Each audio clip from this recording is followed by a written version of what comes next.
Oke, God, ulang coba. Ya, teman-teman, ini baru aja usai pertandingan Persija Jakarta menghadapi Persis Solo dalam lanjutan Liga 1 Indonesia. Seperti yang kita ketahui, teman-teman, Persija Jakarta berhasil mengalahkan Persis Solo dengan skor 2-1. Gol Persija Jakarta dicetak oleh Hanno Behrens terlebih dahulu di menit 16 lewat assist yang sangat luar biasa, teman-teman, dari Syahrian Abimanyu. Kemudian gol kedua Persija dicetak oleh Frankie Misa di menit 45 lewat assist Rico Simanjuntak. Kemudian gol Persis Solo dicetak oleh Syamsul Arif Munib di menit 49 lewat assist Altaf Indi Al-Rizki.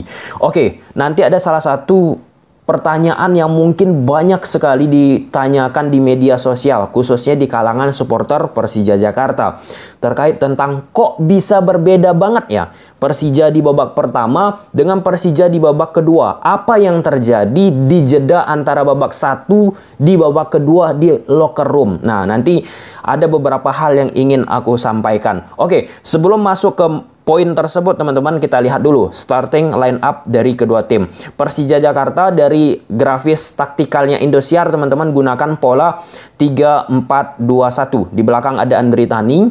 Seperti biasa, teman-teman, Andri Tani diminta untuk ikut bermain dalam mendistribusikan bola. Selama Thomas Doll bersama Persija, itu udah kelihatan banget Andri Tani memiliki profile seperti itu, dituntut mau nggak mau memang harus dilakukan Andri Tani. Ini sama sepertinya seperti halnya kiper salah satu di Inggris, teman-teman, jauh ke sana kita ke Man United.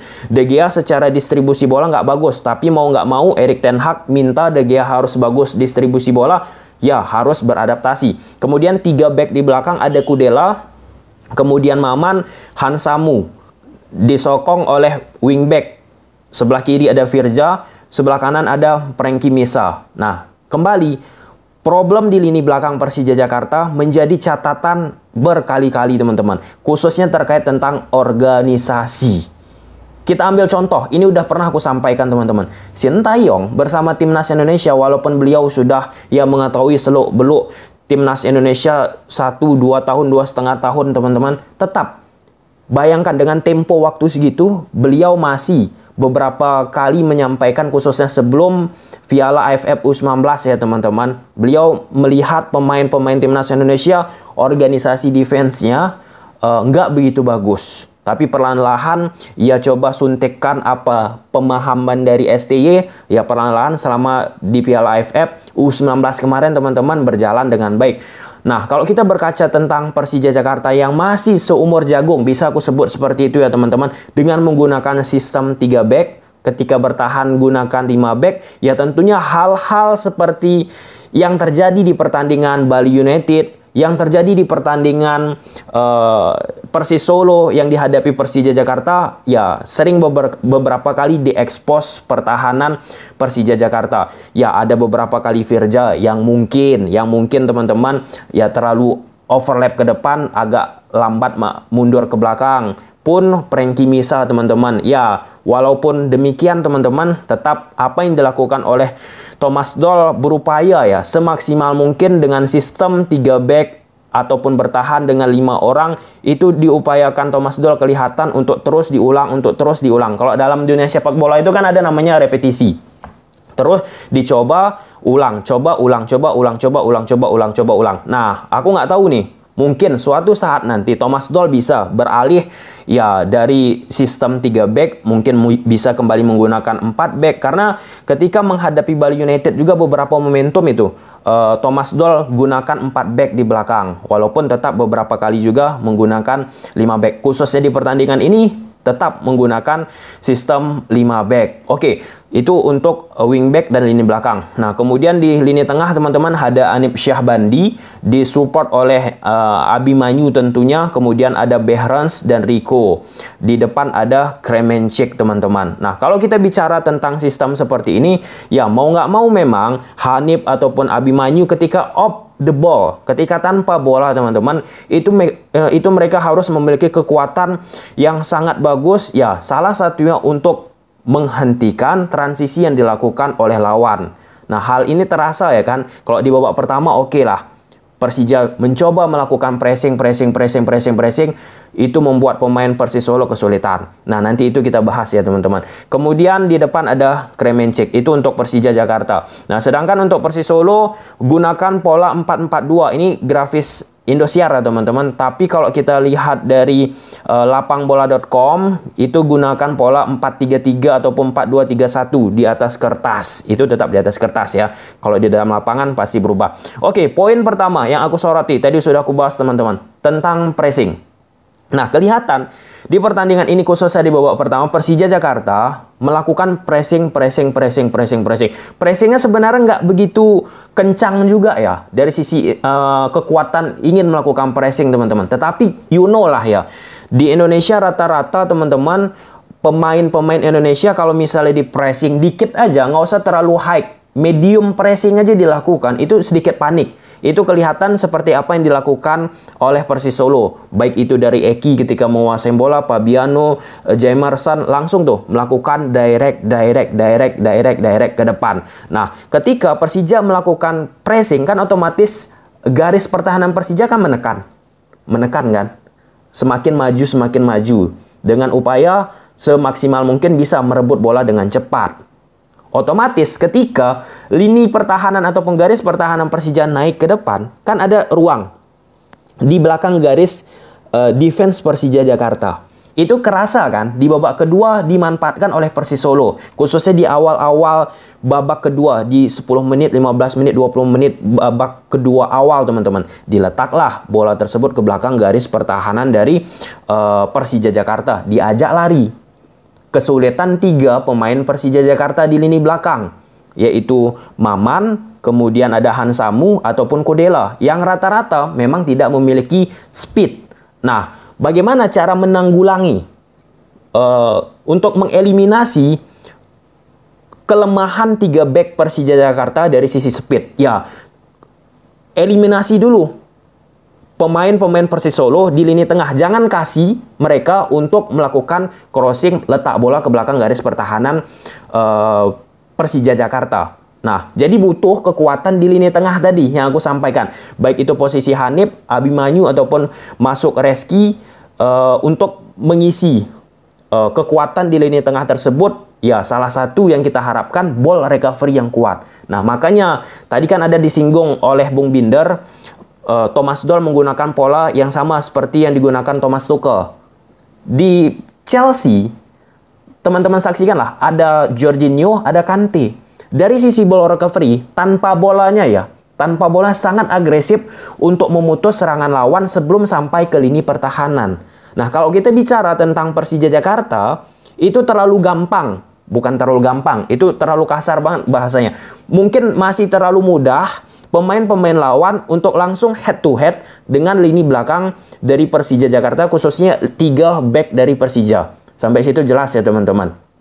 Sedangkan kalau misalnya bermain dari sektor sayap, pemain-pemain Persis Solo, kanan ataupun kiri, setidaknya masih bisa lah diperlambat, ataupun pemain-pemain Persija dari struktur organisasi bertahannya bisa membentuk 5 back sehingga membuat pemain Persis Solo pun nggak begitu maksimal. Khususnya Persis Solo di babak pertama teman-teman nggak begitu luar biasa banget ya, hanya ke Messi sentris, Messi Doro teman-teman. Sedangkan di babak kedua memang pemain-pemain Persija mengalami penurunan dari sisi intensitas. Nanti aku bahas tuh. Selebihnya selain pressing, Persija Jakarta bermain sangat luar biasa di khususnya di babak pertama teman-teman. Akurasi passing 1-2 sentuhan luar biasa. Di menit 10-an dari sisi gestur ya teman-teman, aku melihat dari layar televisi Thomas Doll marahinnya tuh Maman ataupun pemain belakang Persija Jakarta karena selalu memberikan umpan-umpan direct. Gestur Thomas Doll gini, kan berharap bermain bola-bola pendek. Namun itu semua ya sesekali untuk melakukan permainan-permainan direct ya nggak masalah teman-teman. Tetapi harapannya kan akurat. Namun di momen tersebut Thomas Doll tetap bersikeras ingin bermain bola-bola pendek. Untuk sektor kiri, wingback Firza Andika, sektor kanan Frankie Misa teman-teman. Sekali lagi, memang banyak kritikan terhadap khususan Firza Andika yang terlalu lama menguasai bola, ini itu bla bla bla bla bla bla bla bla. Beberapa waktu yang lalu kan Firza Andika sudah katakan, ini sesuatu yang baru bagi dirinya. Untuk sebagai wingback, maju mundur. Nggak pakai cantik ya teman-teman ya. Maju mundur. Apa yang dilakukan Firza Andika disampaikannya pada saat meet and greet ya. Dol kan main formasi 3 back tengah ya. Susah nggak sih menerapkan itu di sepak bola Indonesia? Jujur. Menurut saya ya, saya pribadi kita kan sering pakai 4 back sama ini, dan itu kita juga dari saya sendiri saya harus evaluasi dan saya harus bisa menempati main di 3-4-3 sekarang. Saya harus adaptasi untuk itu. Kalau menurut Firza sebagai pemain belakang susahnya apa?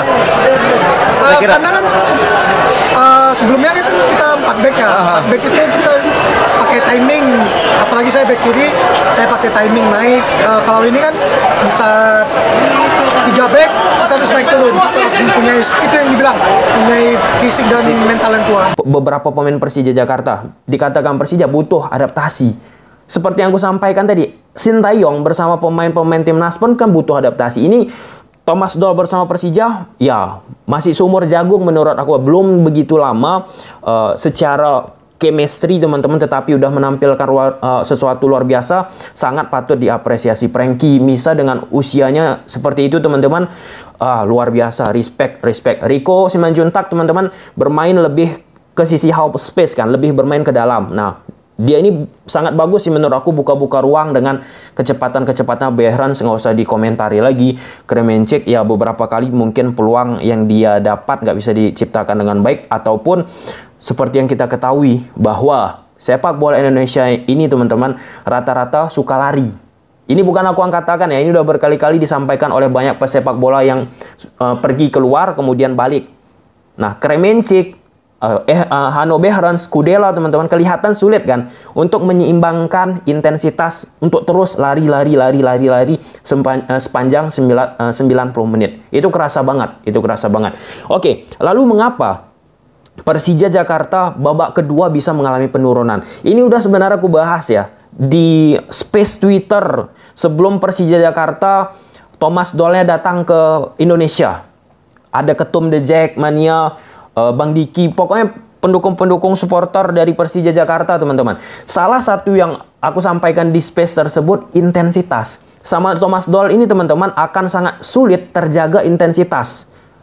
Intinya lah ya, poinnya teman-teman, Persija sekarang tuh intensitasnya sedang dilatih, quote and quote, oleh Thomas Doll. Terbukti dengan apa yang ingin dilakukan Thomas Doll di babak pertama, kemudian di babak kedua nggak bisa seimbang ritmenya. Artinya ada masalah dari sisi intensitas, dari sisi ritme. Dan itu pada saat space di Twitter pendukung-pendukung Persija beberapa waktu yang lalu teman-teman, itu aku sampaikan. Ini menjadi tanda tanya, menjadi ujian sesungguhnya, intensitas. Makanya didatangkan pelatih fisik, itulah. Nah, terkait tentang itu semua, Persija Jakarta untuk game pertama saja ya, Liga 1 Indonesia teman-teman, salah satu tim dengan memiliki waktu efektif bermain 48,32 detik. 48 menit titik 32 detik. Salah satu tim yang paling tinggi intensitas permainannya. Di atasnya ada Persib Bandung, tipis banget. Nah, apakah ini sudah sesuai dengan apa yang diharapkan, sesuai dengan yang dicanangkan oleh AFC? Nah, AFC itu kalau nggak salah aku teman-teman, sekali lagi aku ulangi, setidaknya pesepak bola yang ada di Asia, kompetisi ya teman-teman, setidaknya bermain di intensitas waktu efektif on play, bolanya tuh bergerak ya di lapangan teman-teman ya, setidaknya di angka 60-an menit rata-rata teman-teman. Nah, Persija di Liga 1 yang pekan pertama 48 menit aja waktu efektif, kerasa banget kan Persija Jakarta ataupun beberapa tim lainnya teman-teman untuk tidak bisa menjaga intensitas yang terus bisa maksimal. Artinya apa? Ini perlu waktu teman-teman terkait tentang intensitas ini. Lihat saja Sintayong bersama timnas Indonesia di awal-awal nggak bisa terjaga intensitas. Di babak kedua sekarang ini mulai terjaga intensitasnya. Itu sih salah satu hal yang perlu kita pahami, karena berbeda banget orang-orang Eropa seperti Hanno Behrens, Kudela, Kremencik yang mungkin pure bermain secara taktikal, tiba-tiba datang ke Indonesia bermain lari. Itu berbeda. Nah, nanti kita lihat, ini sumber datanya dari lapangbola.com. Kita lihat nanti di di pekan kedua bagaimana data Persija Jakarta terkait tentang waktu efektif ini. Karena kita sudah mengetahui teman-teman, pemain-pemain Indonesia rata-rata terkait kendalanya tuh fisik. Di menit 60-70 ini bukan aku katakan hampir semua pelatih dulu-dulu timnas yang datang ke sini, beberapa pelatih bukan timnas juga katakan fisik menjadi kendala. Bagaimana kita ingin bermain baik seperti babak pertama, ya serupa di babak kedua juga, salah satunya fisik teman-teman. Oke lah, sampai sini aja dulu videonya. Semoga bermanfaat. Kalau suka teman-teman video ini, udah tahu apa harus kalian lakukan. Kalau misalnya sempat nanti aku buat video analisis pakai grafis, aku usahakan aku buat. Tapi kalau misalnya nggak sempat, ya harap dimaklumi. Bye.